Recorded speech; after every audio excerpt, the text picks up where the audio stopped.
So let's start today's lecture with the new topic, that is RC series circuit. In last lecture we have done RL series circuit and the example for RL series circuit.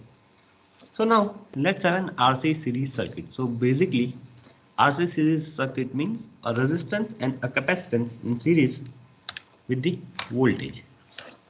Voltage source, that is Vm sin omega t. So this is the scenario. So we will have two voltages across the resistance, like two different potentials across the resistance and capacitance. Now,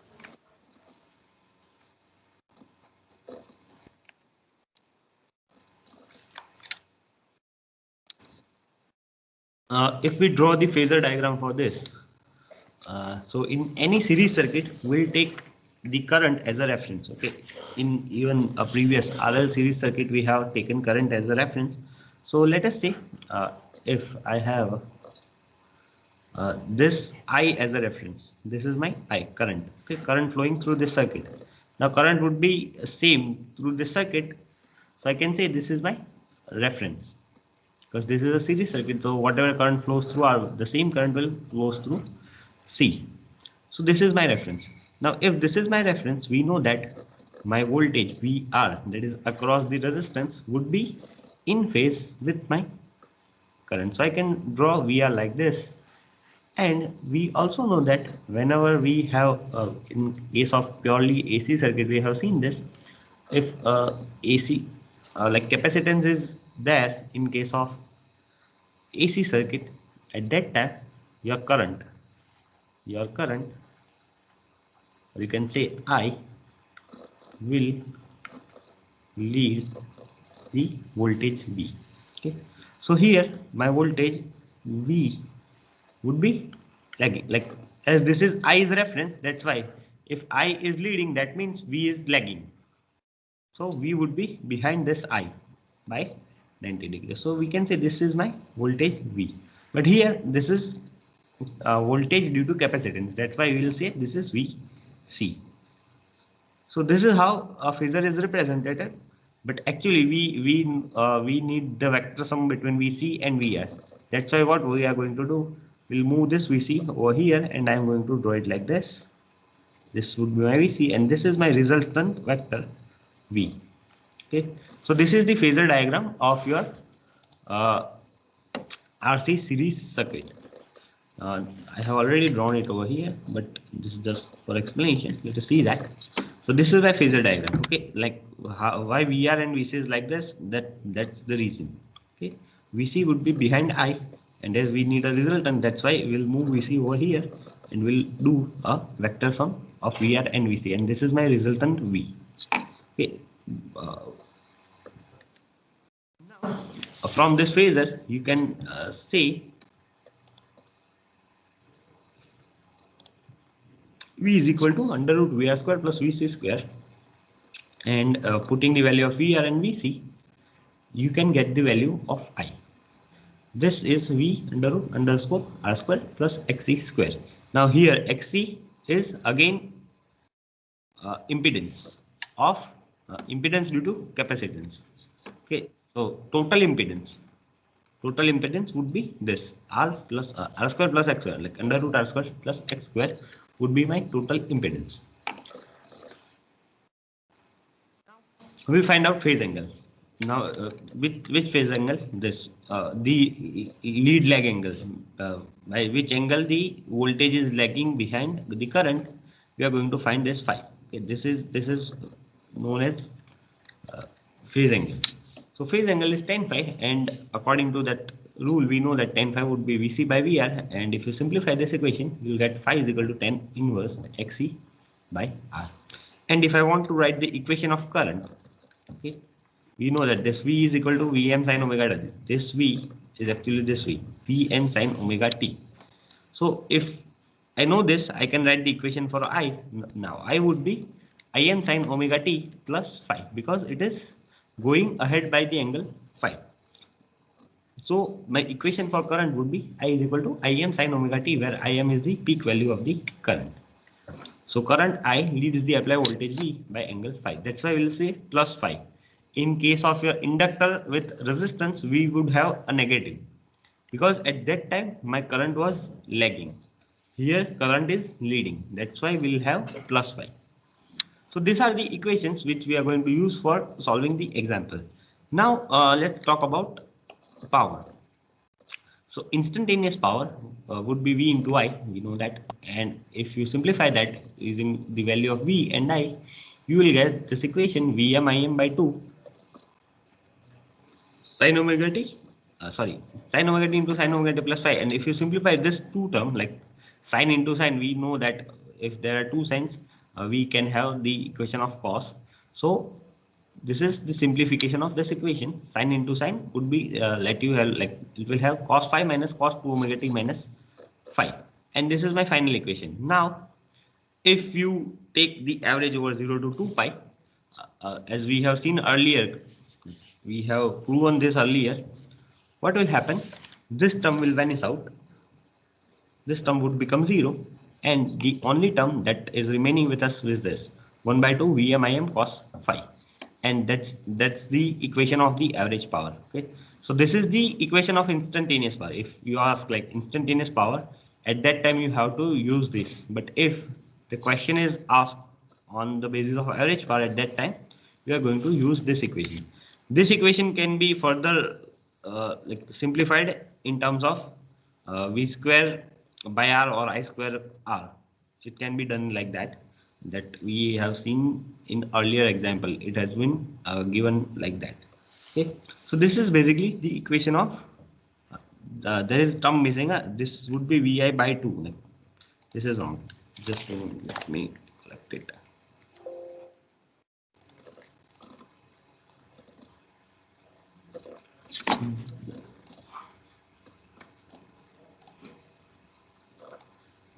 This part is only correct.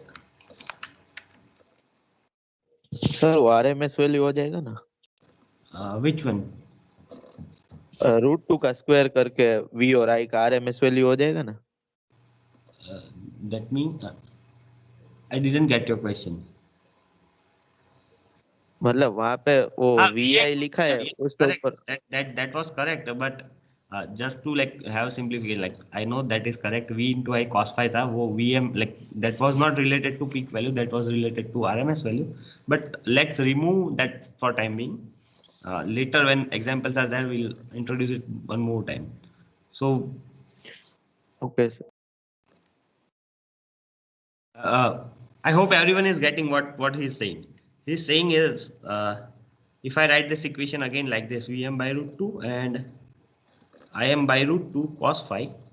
In that case, this root 2 would be again 2. But if you look at this Sir, term, you this are is my not V and this is my, sharing screen. Screen is not visible. okay, screen is not visible. Yeah. So what that guy is saying is Vm by root 2, Im by root 2 cos phi. And if you like Vm by root 2 is actually your V. Okay, which V? This is my RMS value of voltage, and this is my RMS value of the current. So Vi cos phi is also correct equation. Okay. So these are the equations of your RC series circuit. And if you draw the waveform, this would be the waveform if this is my voltage. Okay, this one, the red one. If this is my voltage waveform, and if I draw the waveform of the current, at that time you will see your current is leading. This is the leading. Okay, this is leading effect.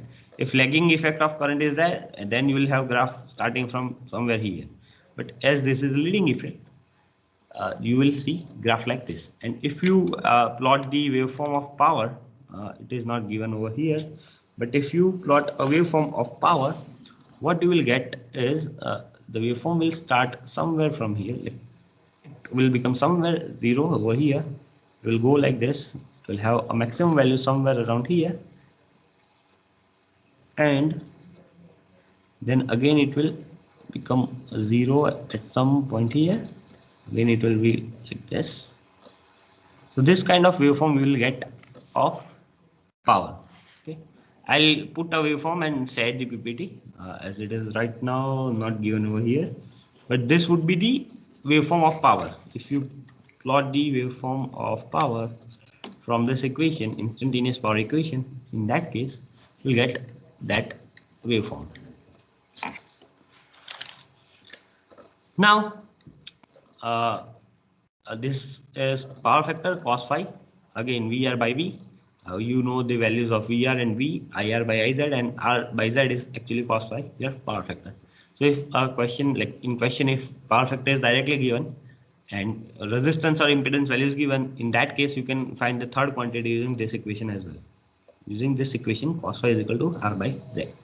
Okay, or you can if you know the voltage of like resistance and total voltage, in that case also you can find out the power factor using this equation. So this all equations are interrelated with each other.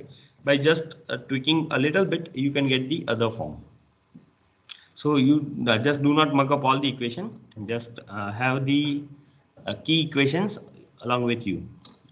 Otherwise it will create a chaos, because the equations looks different here. In case of the RL series circuit, it would be somewhat different. For an example, RL circuit, in case of RL circuit, the equation of current would be changing. This would be changing.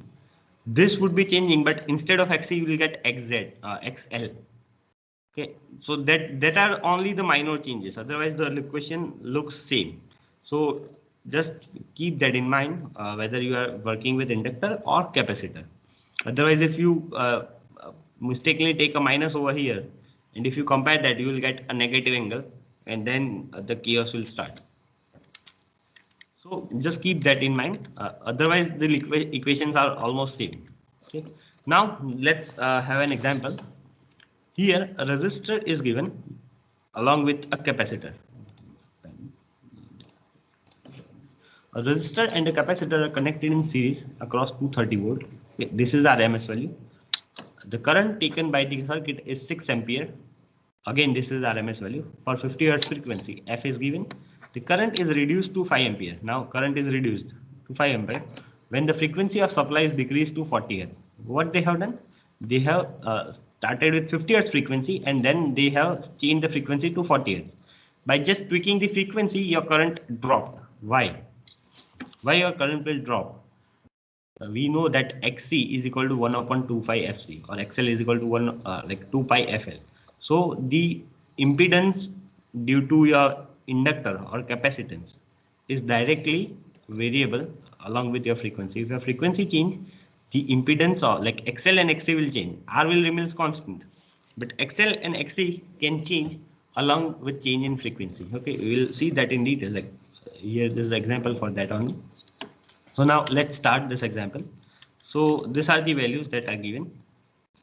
I1 is 6 and I2 is 5. So first we are going to find out the impedance using the preliminary data that is available over here, 230 volt and 6 ampere. And then secondary data from the data we get here, like impedance we get here once, we'll find out the value of capacitance, and then using that capacitance value, we'll find out the value of resistor as well. Okay. So now let's do this. So first of all, impedance Z1 due to the current using 50 hertz frequency. So that is my Z1. That is 38.3 ohm, but V divided by I. Okay, very easy. Once you get that, you know that Z is equal to under root R square plus X square. Same way I can find out Z2. Now I know the equation of XC1. See, this is the equation. So this X will vary along with your frequency. Same way, the equation for XL. Let me write down that equation also. This is not at all related with example. Whatever I am writing over here is not related to this example, but this value XC and XL can change if your frequency changes. Though L remain constant or C remain constant in this equation, but if your frequency changes, this value will change. As this value will change, you know the equation of Z is equal to under root R square plus X square. So if my X changes here, along with that my Z will change, and if Z will change due to this equation, this relation, this is nothing like Ohm's law. due to this equation, your value of current will change because V is always constant. Like we are not changing V, but if you tweak the frequency, your current will change. So this is the relation Xc1 is equal to 1 upon 2 pi 50 C. Same way we can have the same way you can have Xc2, that is 1 upon 2 pi 40 C. Now we are going to relate that to using this equation of Z. So Z square is equal to R square plus Xc square. Same way Z2 square would be R square plus Xc2 square. Now see, this R remain constant in both this term. Okay, because R won't change with frequency. R does not have any relation with the frequency, but Xc and XL have the relation with the frequency. That's why we have taken this Xc1 and Xc2, but not R. Okay, so these are the two equation, and we are going to solve this two equation. So equation 1 and 2, we can solve this two equation like this. Okay, so what they have done, they have subtracted from one to the other. So I'll get Xc2 square minus Xc1 square. So 2 minus 1 they have done. Once they get this equation, what they have done, they have put the value of Xc2 and Xc1. Where that value came from? Here. 1 upon 2 pi 50 and 1 upon 2 pi 40. And there is this C. So we can now have the same C in both the equations. So we can easily solve this equation. This is just a mathematical step. And if you solve that equation, you get 93.9 microfarad. Once you have this value, either using this equation or this equation, in both the way, answer would be correct and you can get the value of R. Okay. So they have used the second one in equation 2. They have put the value. This is equation 2. They have put the value of Xc2. What is Xc2? 1 upon 2 pi 40 C. Now we know C. That's why we can replace this value as 1 upon 2 pi 40 into 93.9 into 10 to minus 6. Do not forget this. Huh? This is very important. If it is written like microfarad, you have to convert it micro to Faraday and put the 10 to minus 6 over here. Otherwise, you will get the wrong answer. So keep this in mind. And we can get value of R. So this is how this example is done. And this example also shows the effect of changing frequency on your current. And we are going to again use that at the next coming theory that is related to resonance. But this is how it is done. If you have any question, you can ask, or we can go with next example. Very simple example, like no complexity, zero level complexity. Only you have to use the different equation and put the values. Same way, one more example is given. A capacitor and a resistor. Yeah, sorry. Sir हम R को under root से XL square से भी find कर सकते हैं ना? हाँ, in all the way you can do it, and the answer would be same. The answer would be same because this all terms are related to each other. Like they are dependent on each other, and R is the only thing that is constant here. So you'll get the answer in either way. Now let's start with the second example. The capacitor and the resistor are connected in series to an AC supply of 50 volt RMS value, 50 Hz frequency. The current is 2 ampere and the power dissipated in the circuit is 80 watt. So this is average power. Okay, this is average power. Determine the value of resistor and the capacitor.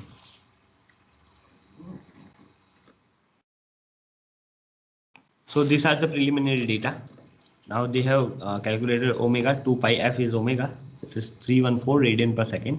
From this 50, if you put value of 50 over here, multiply 2 pi, you will get 314.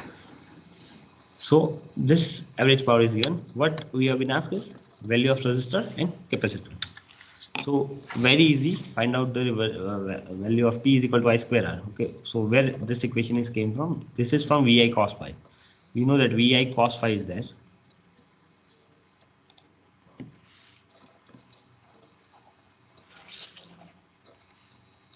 This equation VI cos phi. From this equation you can derive this equation. I square R or even you can get this equation, that is v square by r, that all are same. You can use I square r, or you can use vi cos phi, or you can use v square by r, that all equations are same. Okay. So using this equation, you can easily get the value of r. Once you get value of r, we know the impedance z would be v by I. Once you get the z, you can get z square, like z is equal to under root r square plus xc square, and from that you can get value of xc. Once you get xc, xc is equal to 1 upon 2 pi fc, or 1 upon omega c. That's the same thing. Okay, if you say 1 upon omega c, or you put it here like this 2 pi fc, that's the same thing, and you will get the same answer, because omega is nothing but 2 pi f. So this is the values of resistance and capacitance. Very easy sum, no complexity again. Okay. Now let us start with next topic, that is series RLC circuit. Now we have done RL and RC. Now we are going to combine three elements, that is R, L and C. So now here, if you connect that three element, these are just explanation, like what is L, what is like VL, what is VC. We already know that. Now here, what will happen? See, if you connect these three element, and again I am taking my I as a reference. This is my I. Okay. Now if you want to plot this VR, you can do it easily. This would be my VR, and we know that VC would be behind I, so I can say this is my VC, and same way VL would be ahead of I, so this would be my VL. This is in direct relation with the purely inductive circuit, purely capacitive, and purely resistive. From that I am drawing this diagram. Okay, it would remain same. The concept remains same, whether I is leading or lagging, that concept remains same.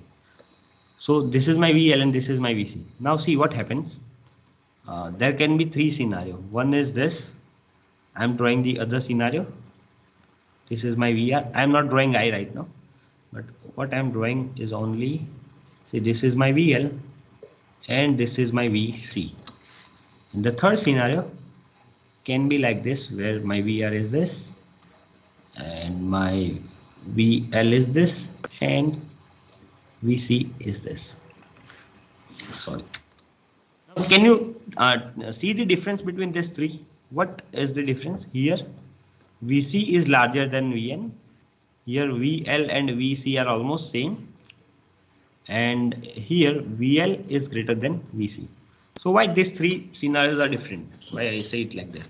Because if you put a resultant vector of voltage, what you will get? See, this is my VC, so I'll get VC like this.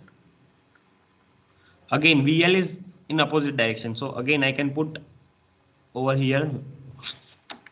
So my VL would be like this. Okay, this is my VL, and my resultant is like this now. So my resultant is, if this is my I, my resultant is lagging behind the current.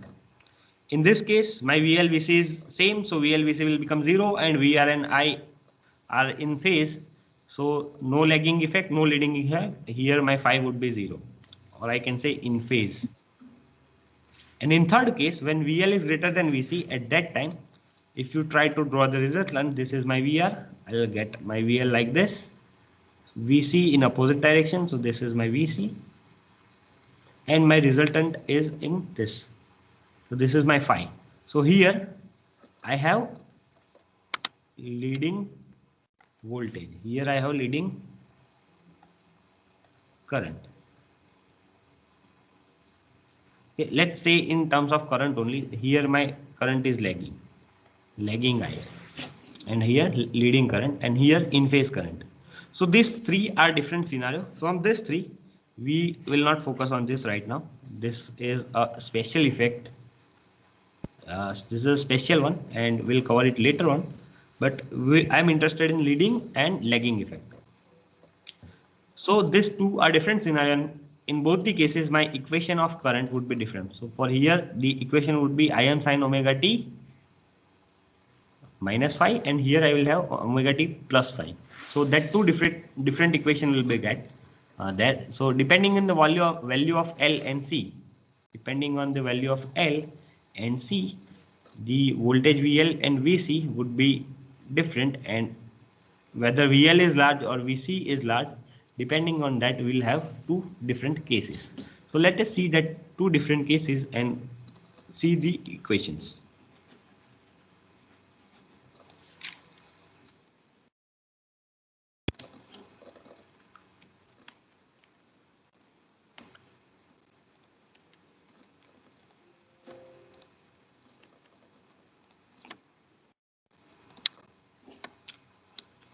Sorry, it's not the correct screen.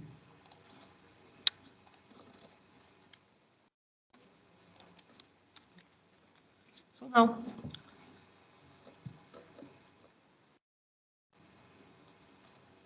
see this three scenarios is given, and the equation would be different in all this scenario. Now first case where your inductive voltage is higher than capacitive voltage, so VL greater than VC.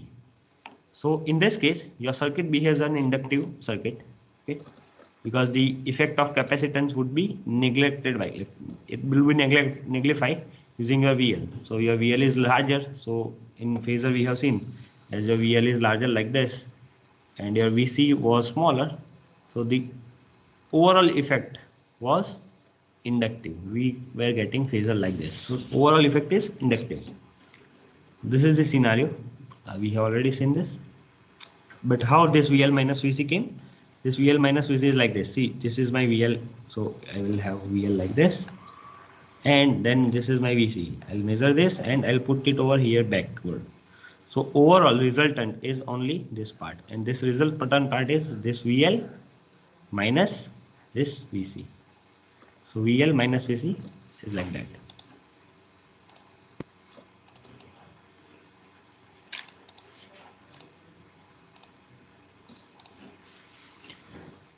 Now again we'll have same from the Pythagoras. We'll have the value of your I, and the value of I, like first the value of V. Now V would be somewhat different. How earlier we having V R square plus VL square or VC square, but now we'll have VL minus VC. That's why we'll get a minus term and then we'll get a square. So if you simplify this equation, you'll get this V under root like I is equal to V under root R square plus XL minus XC square, and now your Z is this value. Okay, so if your circuit is inductive, at that time you have to do XL minus XC. Okay, so R square plus XL minus XC. In the next case, you will get XC minus XL. That's the only difference between that two scenario. So Z is equal to under root R square plus XL minus XC whole square is the opposition offered to the flow of current is called impedance. Like, this is basically my impedance. And if you find out your cos phi, you will get VR by V. So the final equation is R by Z. Again, that's the same, but the value of Z is different in this case. So Z is different in all the, like for inductor, Z was different. It was under root R square plus XL square. For capacitive circuit is R square plus XC square. And for this case, where VL is larger than VC, in case of RLC series circuit is R square plus XL minus XC square. The second scenario where VC is larger than VL. So the phasor would be in negative side, like in the fourth quadrant, and the overall voltage would be VC minus VL. So here see, the VC is larger and VL is smaller. So to find out this resultant, this side AB would be VC minus VL. So instead of XL minus XC, now we'll get XC minus XL. Again, the Z would look similar. See, Z is almost similar. R square plus XC minus XL square. Earlier we have XL minus XC. So whether the inductive part is big or capacitive part is big, depending on that, this two will interchange. Otherwise, cos phi would remain same. Here only the Z is different. So this is the RLC series circuit.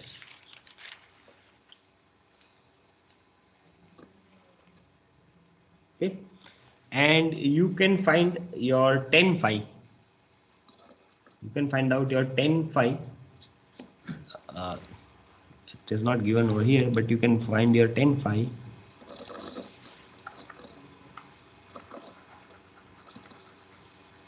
And you will get this 10 phi would be XL minus XC divided by R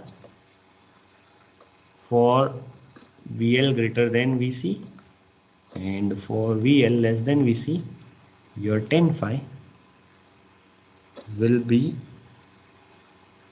XC minus XL divided by R. This is XC. Okay, VL, so VC. Okay, this is 10 phi.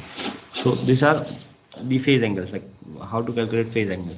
Earlier we have XL by R or XC by R, but right now this overall effect will be considered. So XL minus XC divided by R would be the value of your 10 phi. And if you calculate the power, again you can calculate the power for this circuit as well, but probably that's not part of this course. Yeah. That's not part of this, but again you will get the same equation, Vi cos phi or Vm Im by 2 cos phi. You will get the same equation. Okay. So we can solve some example based on this RLC series circuit as well. Now let's have an example.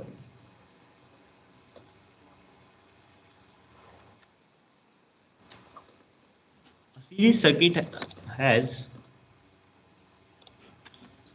10 ohm of resistance, inductance of 200 divided by pi. Okay, so the inductance value is given in weirdly 200 by pi. So 200 divided by 3.14 is the value of inductor, and the capacitance value is 1000 divided by pi microfarad.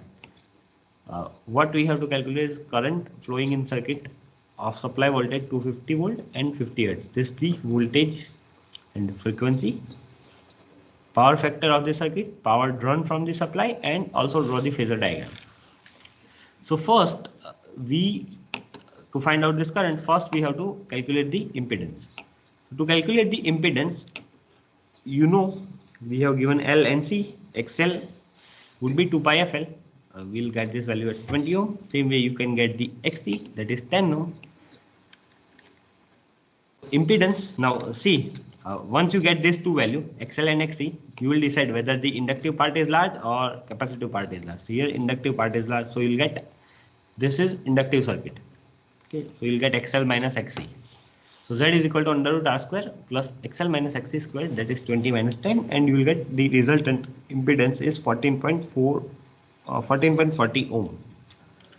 Then you can calculate your current. I is equal to V by Z. Very easy. 250 divided by 14.40, and you will get 17.68 ampere of the current. Now the second question is power factor. So power factor is cos phi basically. So you can calculate the cos phi by using R divided by Z. So here you have 10 divided by 14.40, and you will get 0.707. So XL is greater than XC. That's why we'll say this is lagging. If the scenario is different, like XC is greater than XL, in that case we'll say power factor is leading. Okay. So here power factor is lagging. So 0.070. So you do not have to take this cos on this side. The cos phi is value of power factor. Like cos phi is actually power factor. So don't take cos inverse R by Z. We are not finding the value of this phase angle phi. What we are finding is power factor, and power factor is actually cos phi. So do not take cos inverse. This is cos phi. Then power, we know that it would be Vi cos phi, or the other way is Vm by root 2. Vm into Im divided by 2 cos phi is the other equation. If peak values were given, you should use that equation. So this would be my power, and at the end we have to draw the phasor diagram. So this is the phasor diagram. Okay. You can have these values if it has been asked, like draw along with the values. In that case, you have to find out VR, VL and VC individually and mark that values over here. But in this case, it is not asked, so this will work. Okay. But if your XC was larger, you have to draw this in fourth quadrant. Like the waveform would be like this, like phasor diagram would be this, where VC would be larger and VL would be smaller. Okay. So this is the example of RLC. There would be a single example. I'll give more example in assignments. I'll share the assignment by today or tomorrow, or rather a question bank kind of thing. And whether you want have to submit it or not, I'll let you know when I share it. And now let's see the resonance. 10:57. Now what is resonance?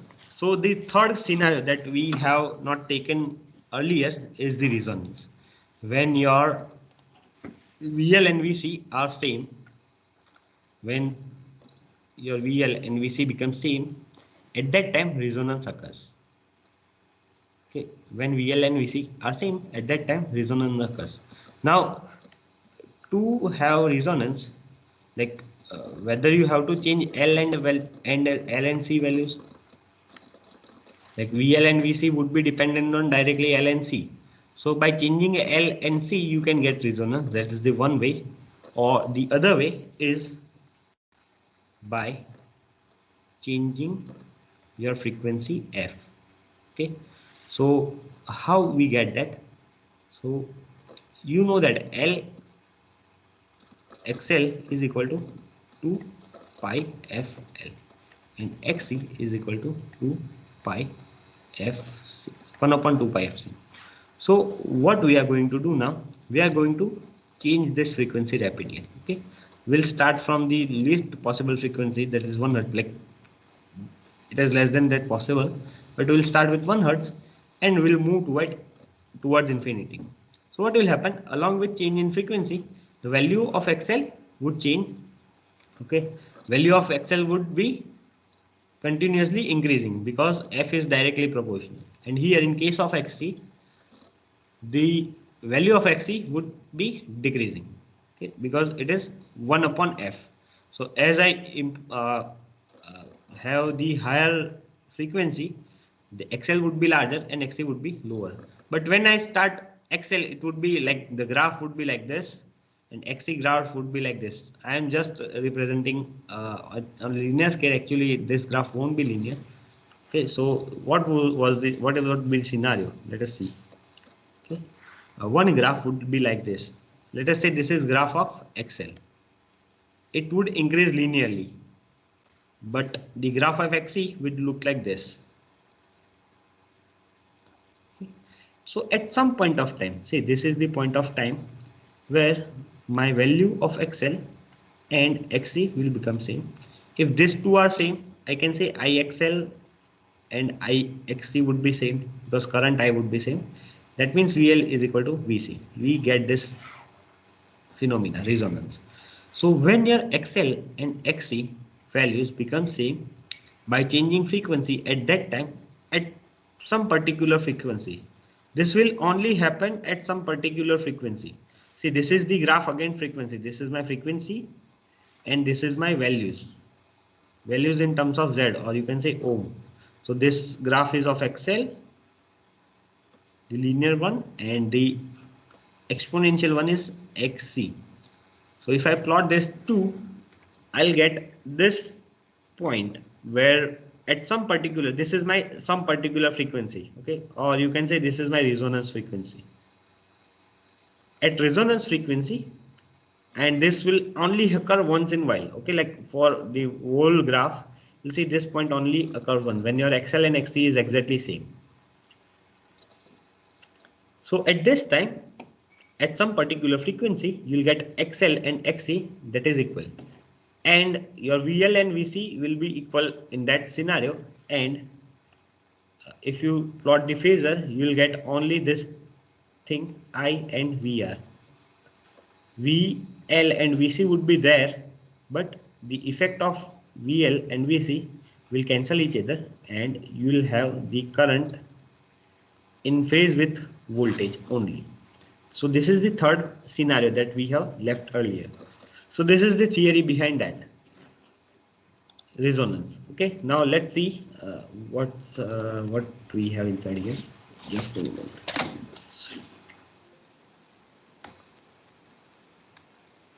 The circuit will remain same.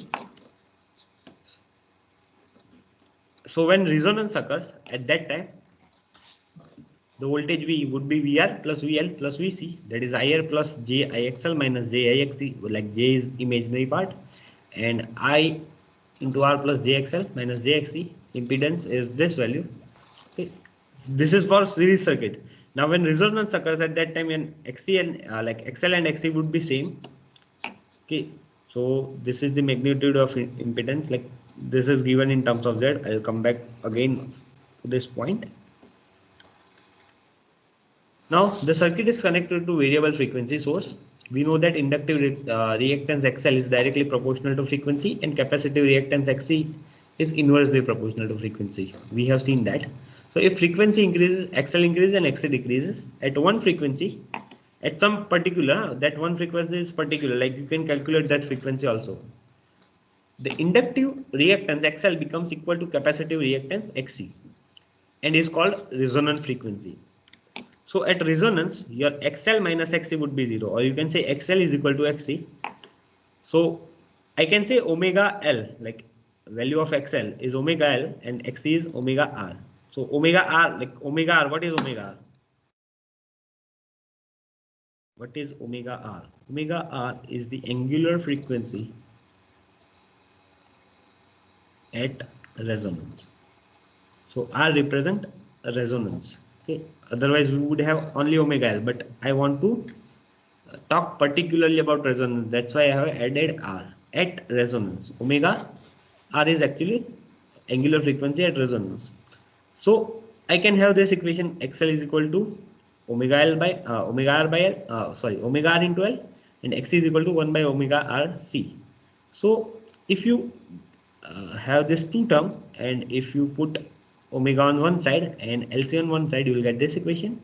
Simplifying this equation is like this, is like this, 2 pi f R. R is substituted. It represent resonance frequency. So if you ask like what is the frequency of resonance, so you can say frequency of resonance. How you calculate frequency of resonance is equal to 1 upon 2 pi under root LC. This is the equation. In terms of omega, angular frequency, you can say 1 upon under root LC. So this is my frequency of resonance at this frequency. So if L and C is given at, we calculate this value, whatever is the value at this particular frequency, your VL and VC, or your XL and XC will become equal, and it will, the voltages of both would nullify each other, and your, though the circuit is RLC in nature, see the circuit is RLC in nature, though you will have a voltage in phase with current. And this is just that value of Z is given here. It is not related to theory directly, but this is the theory of resonance. Okay, so this is value of your frequency of resonance, and under that condition, under this condition, when this condition occurs, at that time your XL is equal to XC. So XL minus XC will become 0, or you can say the other way, XC minus XL becomes 0.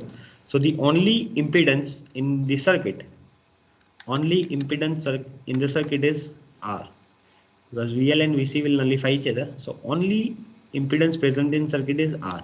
Though these two are present, but that two are cancelling out the effect of each other. That's why the only circuit impedance in the circuit is this. So you can say Z is equal to R at the time of resonance. And due to this, what will happen? Due to this, when this resonance occurs, at that time you will get the highest current in the circuit. So if you ask, if you have been asked in exam, like what is the highest current possible, like when the highest current is possible in RLC circuit, circuit is RLC, when the highest current is possible, so at resonance your current is highest. Why? we know that V is equal to, we know that V is equal to Iz, or like, let us say I is equal to V by Z. Now if your Z is in terms of like R square plus X square, okay, now even if the smallest part of X is present, and this is my denominator, so if denominator is somewhat lower than this, so when it is possible somewhere, for an example, let's say X square is 1 right now, so whatever is the answer, and if I say R square plus 0, in which case answer would be like higher, we know that here. Why? Because the numerator is least now. So if the effect of X square is removed, the numerator denominator is least right now, and that's why we'll get maximum I. So at resonance you'll get maximum current. So this is the maximum current as resonance, V by R. Okay, V by Z is actually an equation, but you will get V by R because XL and XC will cancel each other. Okay. So now, is there any application to this? Is there any application? Like we understand now what is the resonance. Is there any application? So we'll say yes, there are applications. Which are the example? The one example is if you draw the graph of your frequency versus your current. Okay, I'm drawing a graph of frequency versus current. So I'll start from frequency, lowest frequency. I'll go to high frequency. At that time, my current will start to increase. Why? Because the effect of XL and XC, XL minus XC will start to decrease. Okay, as this would start to increase and this would start to decrease, the overall impedance will start to either increase or decrease. At some point of time it will become zero. So when that part becomes zero, at that time you will get maximum current like this, and you will get a graph like this. Okay, so this point is the point of resonance. And if you look at this part here, if I cut this part somewhere from here, that exact point is given, but I am not going in exact point, but somewhere over here you can see I can pass the current with related to some frequencies around resonance. So this is my resonance frequency. Let us say this FR is resonance frequency. It is a particular frequency, but along with that, in nearby area, this area, I can pass highest amount of current. So in case of your radio or some other equipment which use the high frequency, at that time, using this kind of curve, you can have a bandwidth. જે FM માં કહે છે ને કે મારા પાસે 98.3 છે. What is actually 98.3? It is particular frequency, but it is band of frequency. 98.3 ની આસપાસ થોડો band હોય, like it would be ranging from 91 to 98.5. So this is a range. So 98.3 ઉપર હું જો resonance create કરું, at that time I can pass maximum current and I can filter out something. So application શું છે? Band actually application છે filter, radio filters, band pass filter and band block filter. એવા filters are to create this kind of filter. This resonance phenomena is used. Okay, so that's application. Okay, two topics are remaining. One is Q factor and the other one is bandwidth of resonance circuit. We'll cover this. See, this is the example. Oh, it's already there. This is bandwidth example. We'll cover this in next lecture because it's already 10:10. So we'll stop here and we'll discuss about the bandwidth filter in next class. Okay, it will only take 5-10 minutes and then we'll start next section. Okay, if you have any question, you can ask.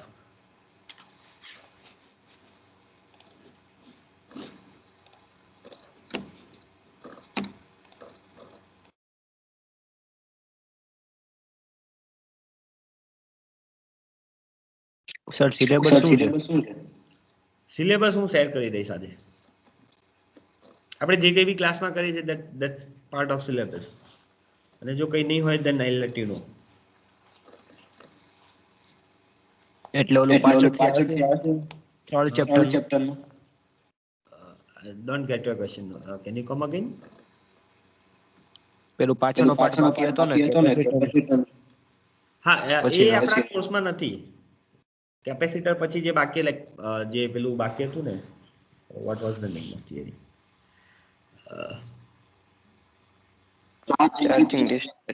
Charging discharging is not part of our course. એટલે આપણે એક્ઝામમાં નહીં પૂછીએ, એ ખાલી તમને સમજાવવા માટે હું તમને કહી દઈશ. અને what is the schedule for this Saturday? What is your schedule for this Saturday?